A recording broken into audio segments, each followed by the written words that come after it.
everyone, my name is Virginia, and this is Whiskers. You may not know it to look at him, but he actually has diabetes. Your cat may also have diabetes, and you may not even know it. Today I'll be discussing how you and your pet can survive feline diabetes.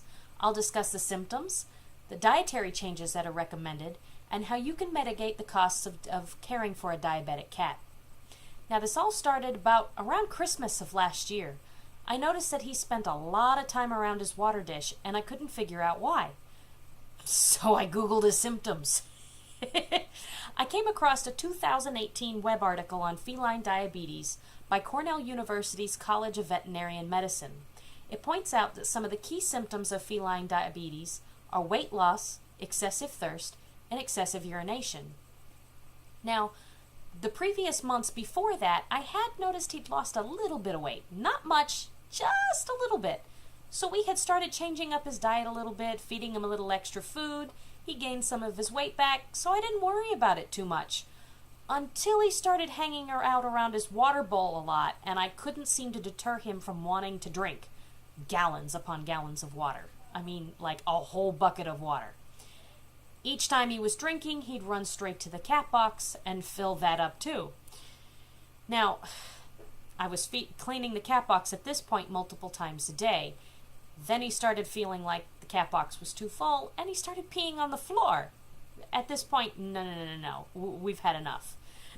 So I decided it was probably the best time to take him to the vet. The vet did a glucose curve on him, which means taking his blood sugar once every hour for about 24 hours.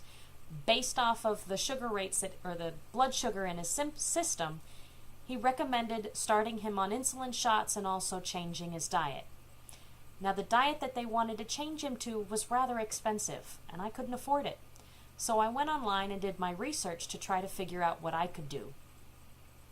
I came across a 2015 paper called The Update on Insulin Treatment for Dogs and Cats, Insulin Dosing Pens and More, written by Feline, Thompson, and Lathan. They point out a study by Romp and Ram that showed a 64% remission rate for cats on a low-carb diet when prescribed glargine insulin. Now, my cat's not on glargine insulin. I couldn't afford that one either. My cat's all actually on protamine zinc. And that's what that bottle looks like. So, in order to give him the best chance of getting rid of some of his symptoms, I decided to do some research into how to find low-carb foods. So I went to the grocery store and pulled cat food, all the different types of brands of cat food off the shelves, and I sat there looking up all the percentages on the back and adding them up. You'll see an analysis at the top of each cat food can that has different percents.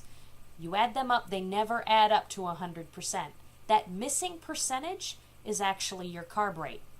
You'll see things like crude protein with a percentage rate, crude fat with a percentage rate, crude fiber. You add all those numbers up, whatever's missing, those are your carbs.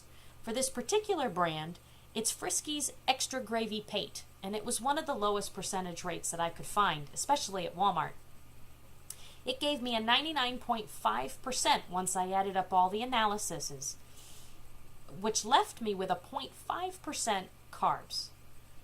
Now you want to go with the Pate because the Pate has less carbs overall. Anyway, once I changed him to this diet, I noticed a drastic decrease in his sugar. He does still need the insulin shots, but his sugar dropped 100 points just by changing his diet.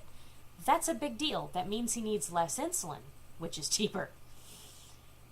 Now, your vet may actually ask you to do a glucose curve on the occasion to see whether or not your cat needs an increase or a decrease in his insulin. You can do that cheaper at home by getting your own glucose meter. Any glucose meter that you can get at Walmart, CVS, that any other diabetic would use, you can use that on your cat as well. You get a finger stick, you pull it back, you put it on the edge of their ear, and you release it and get that little tiny drop of blood. Once you input that into your glucose meter, it'll give you your numbers. And you do that once every hour. Give all those numbers to your vet, and then your vet can let you know whether or not you need to increase or decrease the insulin for your cat. Now, all of this can be expensive. So you've got your glucose meter, your finger stick, the can to put the needles in, the needles for the insulin, your insulin. All of this is rather expensive. So when you're trying to find information on the average cost of insulin for cats, you may stumble upon Allen and Work's 2013 article on the best ways to save on cat insulin. This is on Pet Care RX, by the way. It gives a range of $30 to $150. Our own insulin cost about $125, I believe. To get the cheapest vet insulin, or the cheapest pet insulin, sorry, you'll actually want to ask your vet to write a prescription and take that prescription to Walmart. Let them know that you want the cheapest insulin available for your pet and give them the prescription.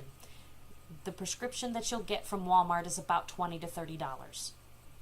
Now, as far as the cat food goes, the prescription pet food that the veterinarian was trying to give me runs about $50 for 12 days worth of food on Chewy.com.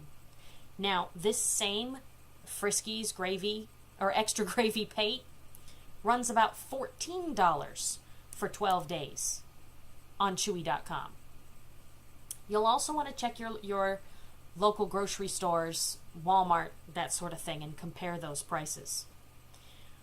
With these tips, your cat can live comfortably with diabetes, and so can you.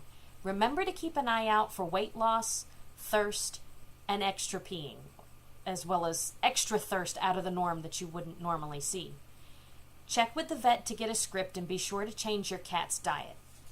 Hopefully these tips will decrease your anxiety and your cat's symptoms so both you and him can learn to live with this disease.